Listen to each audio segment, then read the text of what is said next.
നിയമസഭാ തെരഞ്ഞെടുപ്പിനുള്ള കോൺഗ്രസ് ആദ്യ സ്ഥാനാർത്ഥി പട്ടിക നാളെ പ്രഖ്യാപിക്കും.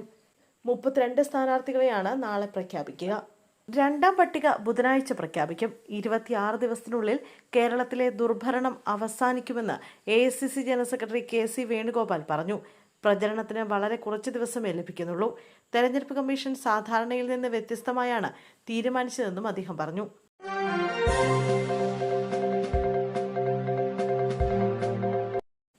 നിയമസഭാ തെരഞ്ഞെടുപ്പ് പടിവാതിൽക്കൽ എത്തി നിൽക്കെ നേമത്ത് രാഷ്ട്രീയ ചൂടേറുന്നു. നേമമണ്ഡലത്തിൽ നടപ്പിലാക്കിയ വികസന പ്രവർത്തനങ്ങളുടെ കണക്കുകൾ നിരത്തിക്കൊണ്ട് BJP സ്ഥാനാർത്ഥിയെ തുറന്ന ചർച്ചയ്ക്ക് ക്ഷണിച്ചിരിക്കുകയാണ് LDF സ്ഥാനാർത്ഥി V ശിവൻകുട്ടി.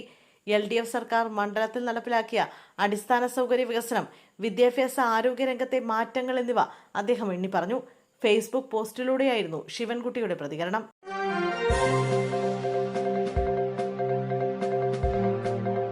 ശബരിമല സ്വർണ്ണക്കൊള്ളക്കേസ് പ്രതി A പത്മകുമാറിനെ ആറന്മുളയിലെ LDF പദവിയിൽ നിന്ന് നീക്കി. ആറന്മുള മണ്ഡലം തെരഞ്ഞെടുപ്പ് കമ്മിറ്റി സെക്രട്ടറി ആയിരുന്നു. CPM ജില്ലാ സെക്രട്ടേറിയറ്റ് അംഗം ഓമല്ലൂർ ശങ്കരനാണ് പകരം ചുമതല. തിരുവിതാംകൂർ ദേവസ്വം ബോർഡ് പ്രസിഡന്റായിരുന്നു പത്മകുമാർ. പത്മകുമാറിനെതിരായ സംഘടനാ നടപടിയിൽ നാളെ തീരുമാനമുണ്ടായേക്കും. CPM ജില്ലാ സെക്രട്ടേറിയറ്റ് യോഗം നാളെ ഉണ്ടാകും. ജില്ലാ കമ്മിറ്റിയിൽ നിന്നും ഒഴിവാക്കാനാണ് സാധ്യത. സംസ്ഥാന നേതൃത്വത്തിന്റെ നിർദ്ദേശമനുസരിച്ചാണ് നടപടി.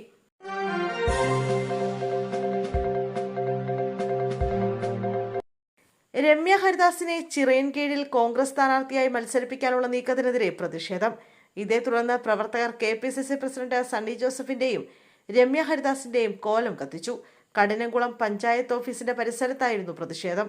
രമ്യയെ ചിറയൻകീഴിൽ മത്സരിപ്പിക്കാനുള്ള നീക്കത്തിനെതിരെ നേരത്തെയും പ്രതിഷേധമുയർന്നിരുന്നു. കോഴിക്കോട് ജില്ലക്കാരിയായ രമ്യയെ ചിറയൻകീഴിൽ കെട്ടിയിറക്കാൻ ശ്രമിക്കുന്നുവെന്നായിരുന്നു വിമർശനം. ഇക്കാര്യം ചൂണ്ടിക്കാട്ടി പ്രാദേശിക നേതാക്കൾ AICC നേതൃത്വത്തിന് പരാതി നൽകിയിരുന്നു. പട്ടികയിൽ ഇടം പിടിച്ചിരുന്ന അജിത് കുമാർ, G ലീന, അനൂപ്, മനോജ് മോഹൻ എന്നിവരാണ് കേന്ദ്ര നേതൃത്വത്തിന് പരാതി നൽകിയത്.